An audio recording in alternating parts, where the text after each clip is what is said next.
मैं ऐसी किसी संस्कृति को नहीं मानता हूँ जो संस्कृति एक दूसरे का ऊंचा नीचा बताती है, या एक को बहुत ऊंचा बताती है, एक को बहुत नीचा बताती है, जो इंसान में इंसान से भेद करती है। मैं ऐसे किसी भी रीति रिवाज को नहीं मानता हूँ। वो एक व्यवस्था बनी हुई है ना जीने के लिए। देखिए जिनकी है तो है, रखो ना अपनी व्यवस्था को, अपने पास रखो, चाटो।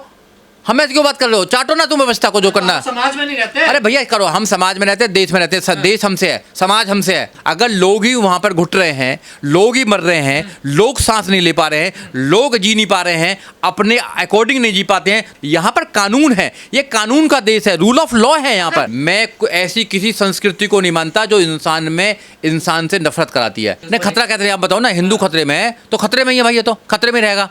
उस हर धर्म के खिलाफ है, उस हर व्यवस्था के खिलाफ है जो मानव को मानव से नफरत करना सिखाती है, इंसान को एक दूसरे से नीचा ऊंचा दिखाती है, जो नफरत फैलाती है, जो समता की बात नहीं करती, जो न्याय की बात नहीं करती, जो समानता की बात नहीं करती, जो भाईचारे की बात नहीं करती, जो विज्ञान की बात नहीं करती, जो तर्क की बात नहीं करती, खुद हर व्यवस्था के खिलाफ है और जीवन भर रहेंगे। और कुछ चंद लोग, 10, 20, 50 लोग पंचायत बनाकर, खाप बनाकर अगर कोई ऑर्डर देना चाहते हैं तो मैं उसके खिलाफ हूँ। अभी मुजफ्फरनगर में एक व्यक्ति ने स्वेच्छा से अपना धर्म परिवर्तन किया है, शामली में स्वेच्छा से धर्म परिवर्तन किया है, जो भी है उस पर ही बवाल कर रखा है।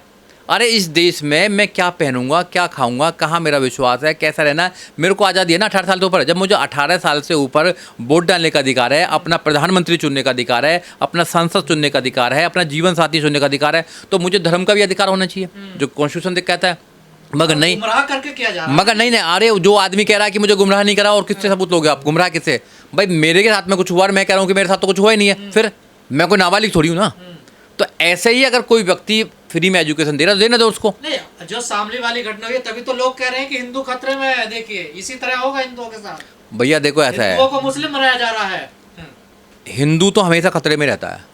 इनका प्रधानमंत्री हिंदू है फिर भी खतरे में है, राष्ट्रपति हिंदू है फिर भी खतरे में है, सारे मिनिस्टर हिंदू हैं जब भी खतरे में है, और ज़्यादातर राज्यों के मुख्यमंत्री हिंदू हैं जब भी खतरे में है, सारे गवर्नर सब हिंदू हैं, वो सब खतरे में, IAS, PCS, जज सब हिंदू हैं जब भी खतरे में है।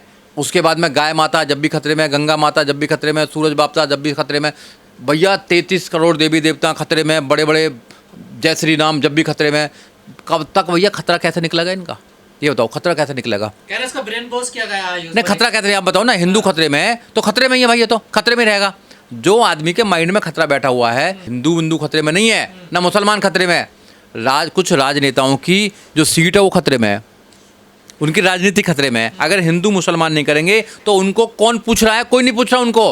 वो प्रधानी का चुनाव नहीं लड़ सकते, जीत सकते। मैं रियली बोल रहा हूँ आपको, हिंदू मुसलमान कीजिए, लोगों को बांटिए, लोगों को बांट कर जो वोटिंग की है, वोटिंग की फसल काटिए, राजनीतिक फसल काटिए। अभी तक तो लड़कियों का सुना जाता है, अब लड़के देखिए हिंदू धर्म छोड़कर मुसलमान बनना है। कोई व्यक्ति अगर मुसलमान बनना चाहता है, कोई हिंदू बनना चाहता है, कोई क्रिश्चियन बनना चाहता है, कोई बौद्धिस्ट बनना चाहता है, या कोई इंसान बनना चाहता है, इंसान बना भी रहना चाहता है ना कोई आदमी, तो उसको रहने दीजिए ना।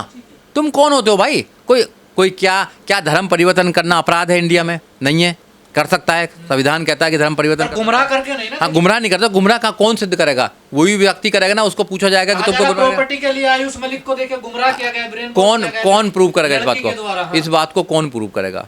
जिसको करा गया वो प्रूव करेगा कि हाँ, जो नहीं उसके स्टेटमेंट लिए जाएंगे ना। फिर FIR क्यों हो रही है? हाँ, तो FIR तो किसी पे भी हो जाती है। FIR का मतलब क्या है? कोर्ट कहेगा कि भैया आपको क्या कुछ धमकी दी है, ब्रेन वॉश किया गया है, क्या किया गया? वो मना कर रहा कि नहीं किया हो, चिल्ला के बोल रहा है, तुम्हारे जैसे सोशल मीडिया पे बोल रहा है, मेन स्ट्रीम मीडिया बोल रहा है, तो उसकी बात नहीं मानी जाएगी क्या? बताइए आप। आप जैसे लोगों में तो आरोप लगते हैं कि आप हिंदू धर्म के खिलाफ रहते हैं, हिंदू धर्म को कमजोर करते हैं। हम उस हर व्यक्ति के खिलाफ हैं, उस हर धर्म के खिलाफ हैं, उस हर व्यवस्था के खिलाफ हैं जो मानव को मानव से नफरत करना सिखाती है, जो इंसान को एक दूसरे से नीचा ऊंचा दिखाती है, जो नफरत फैलाती है, जो समता की बात नहीं करती, जो न्याय की बात नहीं करती, जो समानता की बात नहीं करती, जो भाईचारे की बात नहीं करती, जो विज्ञान की बात नहीं करती, जो तर्क की बात नहीं करती, खुद हर व्यवस्था के खिलाफ है और जीवन भर रहेंगे। अरे वो व्यवस्था नहीं है, वो जीने का एक कला है। हाँ जी, कोई भी कला करो ना। हम जैसे परंपरा है चली हुई, हम जैसे संस्कृति है भारत की, हम जैसा जीना चाहते हैं हम डिसाइड करेंगे। आई विल डिसाइड, ये ना, कोई और डिसाइड नहीं करेगा। ऐसा आप संस्कृति के खिलाफ नोबडी कैन डिसाइड कि मैं क्या करना, क्या खाना, क्या पीना है। अगर कोई, मैं बीइंग एडवोकेट में कहना चाहता हूँ, अगर कानून के खिलाफ कुछ काम है तो कानून देखेगा उसमें। हिंदू संस्कृति को नहीं मानते? देखिए, मैं ऐसी किसी संस्कृति को नहीं मानता जो इंसान में इंसान से नफरत कराती है, मैं इस देश में मानवता की संस्कृति को मानता हूँ, मैं संविधान को मानता आप हूँ। कह रहे हैं हिंदू संस्कृति मतलब नफरत फैलाती है। मैंने कब कहा कि हिंदू संस्कृति या कोई और संस्कृति नफरत फैलाती है?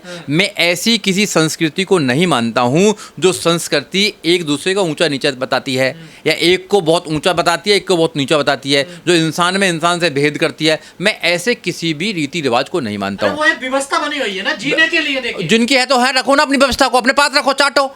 हमें क्यों बात कर रहे हो? चाटो ना तुम व्यवस्था को जो करना आप है। समाज में नहीं रहते। अरे भैया करो, हम समाज में रहते हैं, देश में रहते हैं, देश हमसे है, समाज हमसे है, हमसे लोगों से बना हुआ है।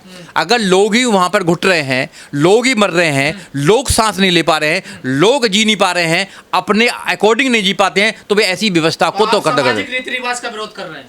मैं उन सामाजिक रीति रिवाजों का विरोध कर रहा हूं, करता रहूंगा जो कानून के खिलाफ हैं, जो कानून के खिलाफ हैं, जो कानून को धता बताते हैं। कुछ चंद लोग मिलकर एक व्यवस्था बना लेते हैं। चंद लोगों की व्यवस्था नहीं चलेगी यहाँ पे। यहाँ पर कानूनी व्यवस्था है, यहाँ संविधान है, आईपीसी है, सीआरपीसी, एविडेंस है, अब तो कर बीएनएस हो गए, बीएनएसएस हो गए, ये सब हो गए। यहाँ पर कानून है, ये कानून का देश है, रूल ऑफ लॉ है यहाँ पर। कानून का देश है, कानून है या लॉ है। तो उत्तराखंड के टीढ़ी में एक दलित लड़का किसी अपरकास्ट लड़की से प्यार करता तो उसकी हत्या कर दी जाती है। तो उनको कहाँ है कानून? तो वहाँ एफआईआर हुई है, उनको जेल पहुंचाया गया है। अगर कोई भी व्यक्ति किसी की हत्या करेगा तो उसमें अपराध है, आईपीसी में 302 था, जेल जाना पड़ेगा उनको। अगर कोई भी कानून को अपने हाथ में लेता उनके लिए अपराध है। वो अलग बात है, कानून जो है उसको कुछ चंद लोग जो हैं वो मैनिपुलेट करते हैं, मगर कानून है। मैं कानून का व्यक्ति हूँ, मैं कानून का का है लोगों के अंदर। बिल्कुल होना चाहिए, नहीं है तो होना चाहिए। कानून का डर होना चाहिए, पुलिस का या किसी व्यवस्था का डर नहीं होना चाहिए। किसी ऐसी व्यवस्था का, ऐसी परंपरा का डर नहीं होना चाहिए कि लोग क्या कहेंगे, ऐसा नहीं है। कानून का डर होना चाहिए, बिल्कुल कानून का डर होना चाहिए। क्या किसी से प्यार करना गुनाह है? क्या कोर्ट मैरिज करना गुनाह है? क्या अपने अकॉर्डिंग कपड़े पहनना क्या गुनाह है? दाढ़ी रखना गुनाह है? बाल रखना गुनाह है? चश्मे पहनना गुनाह है? अच्छा खाना गुनाह है क्या? इसमें से कुछ चीजों को जो सामाजिक संस्कृति है भारत की, जो सामाजिक रीति रिवाज है, वो तो गलत मानता है। तो कोई अगर संस्कृति अपनी निभाना चाहता तो किससे मना करा है? कोई मना करा है क्या? आप बताइए। नहीं मना करा ना किसी ने भी। अगर कोई व्यक्ति, बहुत मैंने देखे हैं बेचारे, आई रेस्पेक्ट देम, टीरी में हत्या आई रेस्पेक्ट, हाँ, वो भी तो सामाजिक के कारण ही हुई है ना। देखिए बिल्कुल बिल्कुल सामाजिक का, कहाँ अपनाया उसको? बिल्कुल समाज ने नहीं, एक परिवार ने नहीं किया। जिन लोगों ने उसकी हत्या करी है उनको हत्या के मुकदमे में जेल पहुंचाया गया है, उनको सजा होगी, उनको जेल पहुंचाया गया है, उनको फांसी की सजा भी होगी, उनको लाइफ इम्प्रिजमेंट भी होगा। जो भी व्यक्ति कानून को अपने हाथ में लेगा, कानून सुनिश्चित करेगा कि उसको कड़ी से कड़ी सजा होनी चाहिए। और कुछ चंद लोग, 10, 20, 50 लोग पंचायत बनाकर, खाप बनाकर अगर कोई ऑर्डर देना चाहते हैं तो मैं उसके खिलाफ हूँ। मैं 10-5 लोगों की नहीं है। कानून ऐसे नहीं बनता है, कानून सब लोगों के लिए बराबर बनता है। 10-5 लोग अपनी अगर कुछ, जिसकी लाठी, कानून की हालत तो आपने देखे, 20-20 साल लोगों को न्याय नहीं मिलता है। तो क्या गोली मार के न्याय लोगे? फिर कैसे न्याय लोगे? नहीं, जिस खाप की आप जो गरीब आदमी है, गरीब आदमी को तो शोषण भी होगा, गोली भी नहीं मार सकता, वो तो कुछ नहीं मार सकता, फिर क्या करोगे उसका? वो तो कानून ही करेगा ना। कानून को सख्त बनाओ ना। तो आप जैसे लोगों को कानून के फेवर में बात करनी चाहिए कि कानून को और अच्छा बनाओ, रिफॉर्म करो कानून को, जुडिशरी को रिफॉर्म करो, पुलिस को रिफॉर्म करो। पुलिस में अच्छे लोग होने चाहिए, पुलिस में वो लोग होने चाहिए जो समझदार लोग हों, जो जाति के नाम पर, धर्म के नाम पर, क्षेत्र के नाम पर या नाम पर कि अब्दुल है या राम है उस पर कार्रवाई न करें, वो कानून को देखकर कार्रवाई करें। कानून के लोग हैं, कानून को स्थापित करें। जब भी तो इलाहाबाद हाईकोर्ट को कहना पड़ा कि उत्तर प्रदेश की जो पुलिस है वो कानून या संविधान है उसके माध्यम से नहीं काम करती है, वो अपने आकाओं को खुश करने के लिए काम करती है। क्यों कहना पड़ा कोर्ट को, बताइए? तो कोर्ट सुप्रीम है, यहाँ पर डेमोक्रेसी है, रूल ऑफ लॉ है। अगर रूल ऑफ लॉ को आप धता बताएंगे, रूल ऑफ लॉ के खिलाफ अगर आप यहाँ पुलिस राज लेकर आओगे, पुलिस स्टेट बनाओगे, इसको गोली का राज बनाओगे, तो यहाँ अफरा तफरी फैल जाएगी। यहाँ तो जो ताकतवर है फिर वही जिंदा रहेगा। फिर तो ऐसा तो हो ही रहा है ना। नहीं हो रहा है, कुछ चंद लोग करना चाहते हैं, मगर ऐसा हर जगह नहीं हो रहा है, हर स्टेट में नहीं हो रहा है ऐसा। आप मानना पड़ेगा आपको।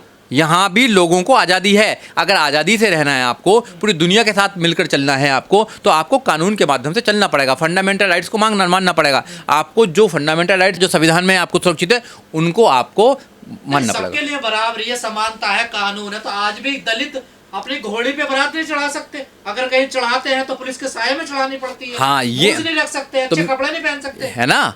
तो जो सामाजिक व्यवस्था बनी उनको तोड़ना चाहिए, नहीं तोड़ना चाहिए? आप कह रहे हैं कि क्या सामाजिक व्यवस्थाओं के खिलाफ हैं, तो फिर तो सामाजिक व्यवस्था को तोड़ना चाहिए। सामाजिक व्यवस्था के कारण हो रहा है। बिल्कुल सामाजिक व्यवस्था को, क्योंकि एक सामाजिक व्यवस्था में ये है कि जो दलित है वो दबा कुचला ही मिलेगा आपको। वो घोड़ी पर नहीं चढ़ सकता, वो मूंछ नहीं रखा सकता, तो भैया संविधान तो सबको बराबर देता है। तो ऐसी जितनी भी परंपराएं हैं उनको जूते की नोक पर रखकर उड़ा देना चाहिए, जूते के नीचे उनको मसल देना चाहिए। जो आपको छोटा बताती हैं, बड़ा किसी को बड़ा बताती हैं, ऐसी व्यवस्थाओं को नहीं मानना चाहिए। ऐसी व्यवस्थाओं को मानने का मतलब है कि आपके बुद्धि का विकास नहीं हुआ है। आपको कानून को पढ़ना चाहिए, संविधान को पढ़ना चाहिए, ज़्यादा से ज़्यादा कानून में विश्वास करना चाहिए, कानून को ताकतवर बनाना चाहिए। और कानून जब ताकतवर होगा, जब लोगों को कानून का डर होगा, तो यहाँ पर शोषण भी कम होगा। फिर जो छोटी मोटी जो व्यवस्था बना रखी है वो ख़त्म हो जाएंगी यहाँ पर, क्योंकि यहाँ कानून का डर नहीं है। इसलिए यहाँ पर कुछ चंद लोग जो हैं वो हिंदू मुसलमान करके, जातिवाद करके वो लोगों को बहकाते हैं और उनकी वोटिंग का इस्तेमाल करके अपने बच्चों को विदेश में पढ़ाने का काम करते हैं। जो लोग हिंदुस्तान की बात करते हैं उनके लोग इंग्लिश मीडियम में बाहर पढ़ते हैं, उनके लोग अमेरिका पढ़ते हैं, इंग्लैंड पढ़ते हैं, कहाँ का पढ़ते हैं। और यहाँ पर वो आयुष मलिक की बात करते हैं, यहाँ पर कहते हैं कि एक बच्चा भैया वो मुसलमान बन गया। और जो मुसलमान हिंदू लड़कियों से शादी कर रहे हैं, अभी 61 साल की उम्र में आमिर खान गोरी नाम की लड़की से शादी कर रहा है, कर रहा नहीं कर रहा, तो उसका तो कोई बात नहीं करेगा। अगर कोई गरीब आदमी अगर कुछ करना चाहता है तो भैया उस पर फतवा जारी हो जाते हैं, पंचायत बैठ जाती हैं, खाप बैठ जाती हैं। ये सरासर गलत है, ये कानून का मजाक उड़ा रहे हैं कुछ लोग। इसलिए कानून को मजबूत कीजिए, सरकार किसी की भी हो, अगर कानून मजबूत होगा तो आम आदमी को अच्छी सांस लेने में, जीने में आनंद आएगा। नहीं तो सब कुछ बर्बाद कर दिया जाएगा, कुछ होने वाला नहीं है।